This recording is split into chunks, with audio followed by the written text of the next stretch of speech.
Mallayya Jewellers, Ottupara, Vadakkanchery. Phone 0488423266. മലയാള സിനിമയ്ക്ക് Bharathan touch ഇല്ലാതായിട്ട് നൂറ്റാണ്ട് പിന്നിടുമ്പോൾ ഭരതൻ എന്ന കലാകാരന് പകരം വയ്ക്കാൻ മറ്റൊരാളില്ലാതെ ആ ഒഴിവ് ഇപ്പോഴും ശൂന്യമായി കിടപ്പാണ്. തനിക്ക് ചുറ്റുമുള്ള കഥകളും അനുഭവങ്ങളും കഥാപാത്രങ്ങളിലൂടെ മലയാളിക്ക് സമ്മാനിച്ച വലിയ കലാകാരനെ ഇന്നും ചേർത്ത് പിടിക്കുകയാണ് സിനിമാ ലോകം. ഭരതന്റെ ഓരോ സിനിമകളും വ്യത്യസ്ത ആശയങ്ങളിൽ ഉദിച്ചവയായിരുന്നു. ഭരതൻ എന്ന ചിത്രകാരനിലെ കഴിവുകൾ വിളിച്ചോതുന്നതായിരുന്നു ഭരതൻ ചിത്രങ്ങൾ. അതുകൊണ്ട് തന്നെ ഒരു കാലത്ത് ഭരതൻ ടച്ചുള്ള സിനിമകൾ മലയാളികൾ വേണ്ടുവോളം ആസ്വദിച്ചിരുന്നു. ജനിച്ച നാടായ എങ്കക്കാട് ഗ്രാമത്തിന്റെയും വടക്കാഞ്ചേരിയുടെയും പേര് വാനോളമുയർത്തിയ കലാകാരനായിരുന്നു ഭരതൻ. എന്നാൽ ഭരതന്റെ വേർപാടിന് ശേഷം ഭരതനായി ഒരു സ്മാരകം നിർമ്മിക്കാൻ മാറി മാറി വന്ന ഭരണകൂടത്തിനായില്ല. സ്വന്തം നാടിനെയും നാട്ടുകാരെയും തട്ടകത്തുള്ള ക്ഷേത്രങ്ങളെയും ഭരതന്റെ സിനിമകളിൽ ഇടം പിടിച്ചിരുന്നു.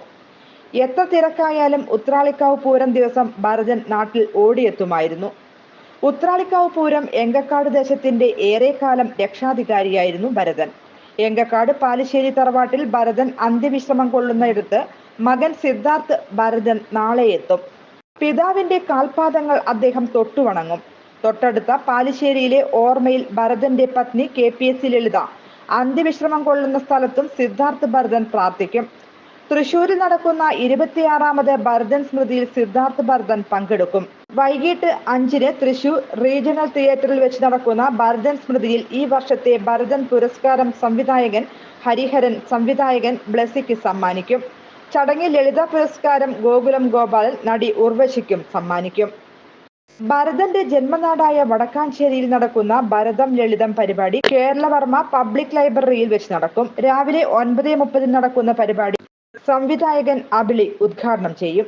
ജയരാജ് വാര്യർ അനുസ്മരണ പ്രഭാഷണം നടത്തും. News desk any time news.